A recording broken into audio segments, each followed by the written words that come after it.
இந்த நாளில் நடக்கவிருக்கிறதான இந்த பெந்தெகோஸ்தே பண்டிகை, இந்த நல்ல ஆசீர்வாதத்தை நாம் பெற்றுக்கொள்வதற்காக பல நாட்கள் ஜெபித்து இந்த நாளை நாம் கண்டு கொண்டிருக்கிறோம். கடந்த நாளில் சினாடு டிஸ்ட்ரிக்ட் கவுன்சில் கூட்டப்பட்டு கலந்து ஆலோசிக்கப்பட்டு இது எவ்விதமாய் செயல்படுத்த வேண்டும். வேறு பிரசங்கம் பண்ணின ஒரு நிலைய வீட்டில் அவர் பிரசங்கம் பண்ணி கொண்டிருக்கும் பொழுதே அங்கே ஜனங்கள் மேல் ஆவியானவர் ஊற்றப்பட்டார். ஆகவே இந்த ஆவியானவரை நாம் பெற்றுக்கொள்ளப் போகிறோம். நாம் ஏற்கனவே ஆவி வல்லமையை நாம் பெற்றுக்கொண்டிருக்கிறவர்கள் நாம் ஒரு புதிய அபிஷேகத்துக்குள்ள நடத்தப்பட போகிறோம். ஆகவே அதற்கு நாம் வாஞ்சையோடும் தாகத்தோடும் இருப்போம். நம்முடைய இருதயத்தை நாம் தேவ சமூகத்தில் நாம் திறந்து கொடுத்தால் பரிசுத்த ஆவியானவர் நம்மை அபிஷேகம் பண்ணுவார். நம்முடைய இருதயத்தின் வாஞ்சையைத்தான் கர்த்தர் பார்க்கிறார். பரிசுத்த ஆவியானவர் எனக்கு வேண்டும் என்று சொன்னால் பெந்தெகோஸ்தேனாலும் விடுதலை நாள் என்றுதான் அர்த்தம். பெந்தெகோஸ்தே அப்படின்னா விடுதலை. பெந்தெகோஸ்தேனால் அது வேதத்தில் நம்ம பழைய ஏற்பாட்டில் வாசிக்கிறோம். அது 7 ஆண்டுகள் விடுதலை ஆண்டு, 7 49 ஆண்டுகள் முடியும் பொழுது 50ஆவது வருஷம் அது வரும் பொழுது எல்லாமே சுயாதீனராக விட்டுவிட வேண்டும்.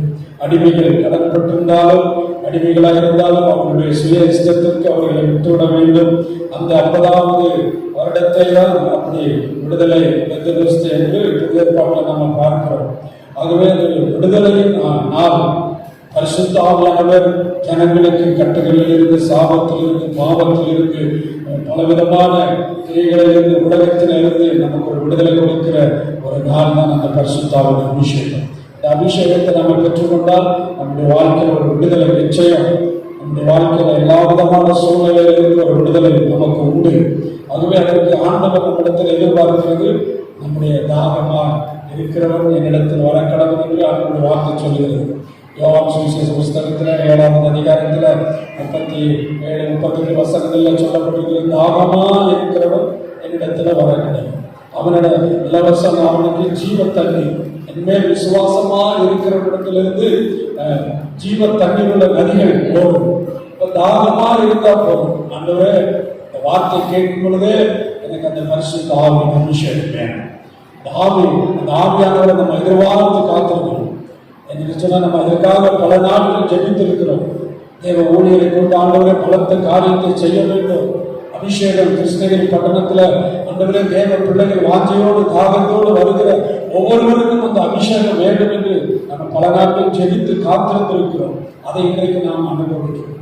ஆகவே நமக்கு அந்த எதிர்பார்ப்பு, தாகமாக இருக்கிறவர் என்னிடத்தில் வர கடவுள் என்று ஆண்டவர் சொன்னார். அந்த தாகம் நம்முடைய இருதயத்தில் இருக்கு. என்னை விசுவாசிக்கும் இருதயத்திலிருந்து ஜீவன் அதிகம் புறப்பட்டு போகும். அது விசுவாசம். விசுவாசம் நம்முடைய உள்ளத்துல இருக்கும் என்று சொன்னால் பரிசுத்த ஆவியானவர் நம்மை அளவில்லாமல் நிரப்பும். அவர் தன்னுடைய அளவில்லாத அபிஷேகத்தை நம்மை ஊற்றி இருக்கிறார் என்று எழுதியிருக்கிறார். ஆகவே இந்த அளவில்லாத ஆவியை நமக்கு கொடுக்க அவர் நல்லவராக இருக்கிறார்.